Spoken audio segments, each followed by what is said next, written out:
സോഴ്സാണ് നമ്മളിന്ന് plus two ഇന്റഗ്രേഷനിലെ ഒരു അടിപൊളി ക്വസ്റ്റൻ ആണ്. നമ്മൾ ഇന്റഗ്രേഷൻ ബൈ പാർട്സ് എന്ന് പറയുന്ന മീൻസ് പ്രോഡക്റ്റ് റൂൾ എന്ന് പറയുന്ന ലാസ്റ്റ് ടോപ്പിക് ഉണ്ട്. ലാസ്റ്റ് ടോപ്പിക് എന്ന് പറഞ്ഞാൽ ഡെഫിനിറ്റ് ഇന്റഗ്രലിന് തൊട്ട് മുമ്പായിട്ടുള്ളത്.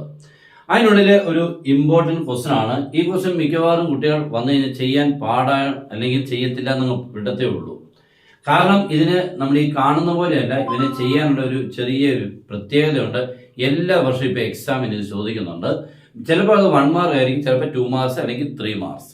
ഇപ്പൊ നമ്മൾ ചെയ്യാൻ പോകുന്ന ഏകദേശം ഒരു 2 മാർക്സ് അല്ലെങ്കിൽ 3 മാർക്സിന്റെ ടൈപ്പിലുള്ള ക്വസ്റ്റൻ ആണ്. ഓക്കെ, ഇത് ഇഷ്ടപ്പെട്ട മാക്സിമം നിങ്ങളുടെ ഫ്രണ്ട്സിനോട് ഒന്ന് ഷെയർ ചെയ്യുക. പിന്നെ ചാനൽ എല്ലാവരും ഫോളോ ചെയ്യുക. പിന്നെ നമ്മുടെ ഓൺലൈൻ ക്ലാസ് ഉണ്ട്, ജോയിൻ ചെയ്യാം. Integral x-4 into e raised to x by x-2 the whole cube. ഇത് ക്വസ്റ്റൻ കാണുമ്പോൾ തന്നെ നമുക്ക് ഒരു ഐഡിയ തോന്നില്ല ഇത് എന്ത് ചെയ്യുമെന്നുള്ളത്, അല്ലേ? ഒരു പ്രശ്നകരമായിട്ടുള്ള ഒരു ടൈപ്പാണ്. എല്ലാവരും ശ്രദ്ധിക്കുക. Integral e raised to x into f of x plus f dash x dx. ഇങ്ങനെ ടൈപ്പിനെ കുറിച്ച് നമ്മൾ പഠിക്കുന്നുണ്ട്. ഇതിന്റെ പ്രത്യേകത എന്ന് പറഞ്ഞു കഴിഞ്ഞാൽ ഇന്റഗ്രലിനുള്ളിൽ e raised to x വരും, ബ്രാക്കറ്റിനുള്ളിൽ 2 പേർ, ഒരാൾ മറ്റൊരാളുടെ ഡെറിവേറ്റീവ് ആണ് f of x f dash x. ഇങ്ങനെ വന്നാൽ ആൻസർ എഴുതുമ്പോൾ ഈ e raised to x ന്റെ കൂടെ ഈ ഫംഗ്ഷൻ ആണ് എഴുതേണ്ടത്, means f of x plus ഇങ്ങനെ എഴുതാം. പക്ഷേ ബ്രാക്കറ്റിനുള്ളിൽ ഈ പറയുന്ന പ്രത്യേകത കാണാം, ഒരാളുടെ ഡെറിവേറ്റീവ് ആയിരിക്കണം മറ്റേയാൾ. ഇപ്പൊ x² എന്നും 2x പോലെ, അല്ലെങ്കിൽ tan x ഉം sec² x പോലെ അങ്ങനെ വന്നെങ്കിലേ പറ്റുള്ളൂ. ഈ ക്വസ്റ്റ്യൻ നമ്മൾ അങ്ങനെ ആക്കുന്ന പണിയാണ് ചെയ്യാൻ പോകുന്നത്. എങ്ങനെയൊക്കെയാണ് അതിനെ ചെയ്യുന്നത് നോക്കണം.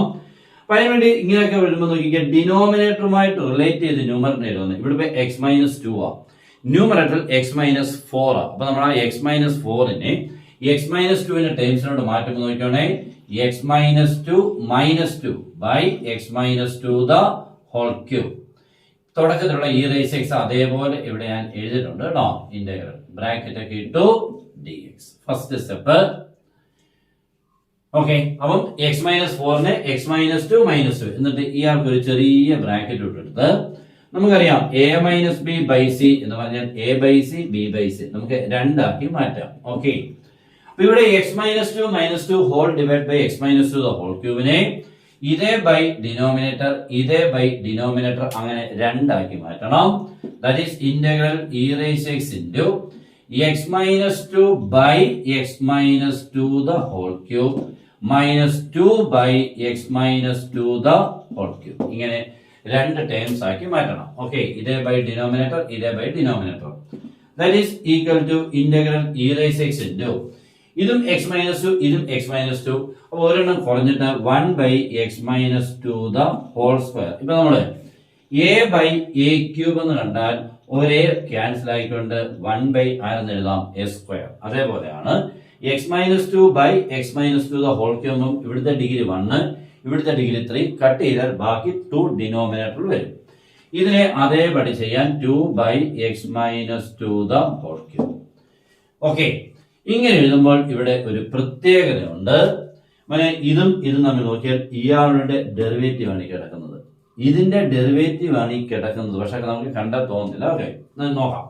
1 by x-2ന്റെ ഡെറിവേറ്റീവിനെ ഞാൻ കാണിക്കാൻ d/dx of 1 by x-2 the whole square.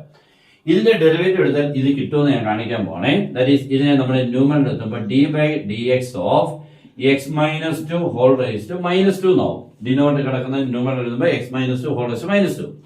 ഇത് by x raised to n പോലെ എന്തായിരുന്നു x raised to n ന്റെ derivative n into x raised to n-1. അപ്പൊ എങ്ങനെയായിരിക്കും വരുന്നത്?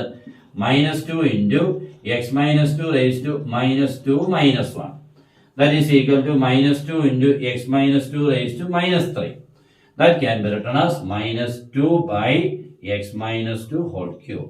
Okay, കണ്ടല്ലോ, ഈ x-2 whole raised to -3 താഴെ എത്തിക്കുമ്പോൾ x-2 whole raised to +3 ആവും. അപ്പോൾ -2 by x-2 the whole cube. ഇവിടെ നോക്കിക്കേ, കണ്ടോ, അതാണ് ഈ കിടക്കുന്നുണ്ട് -2 by x-2 the whole cube. ഇതിന്റെ ഡെറിവേറ്റീവ് ആണിത്. Therefore ആൻസർ എഴുതുമ്പോൾ e raised to x ന്റെ കൂടെ first time means first function that is x-2 the whole cube 1 by x-2 the whole square. ഇങ്ങനെയാണ് കേട്ടോ. ഇപ്പൊ നമ്മൾ ഇങ്ങനെയൊന്നും പ്രതീക്ഷിച്ചതല്ല, ഇങ്ങനെയൊക്കെ ആകുമെന്ന് പോലും. ഇങ്ങനത്തെ ക്വസ്റ്റൻസുകളൊക്കെയാണ് ഇപ്പോൾ എക്സാമിന് വരുന്നത്. അതും ഈ ടൈപ്പിൽ നിന്നും ഇങ്ങനത്തെ ഇത്തിരി ബുദ്ധിമുട്ടുള്ള ക്വസ്റ്റൻ ആണ്. ഇത് വന്നു കഴിഞ്ഞാൽ ഉറപ്പായിട്ട് നമുക്ക് 3 മാർക്ക് കിട്ടും. അപ്പോൾ ഇങ്ങനെയൊക്കെയുള്ള ക്വസ്റ്റ്യൻസുകളൊക്കെ ഇങ്ങനെ ചെയ്ത് പഠിക്കണം. നമ്മുടെ ക്ലാസ്സുകളൊക്കെ ഇങ്ങനെ വന്നുകൊണ്ടേയിരിക്കും. പിന്നെ കൂടുതൽ ക്ലാസ്സുകൾ റിവിഷൻ ക്ലാസ്സിന് ജോയിൻ ചെയ്യാൻ തന്നുള്ള നമ്പർ നിങ്ങൾക്ക് കോൺടാക്ട് ചെയ്യാം. Good bye.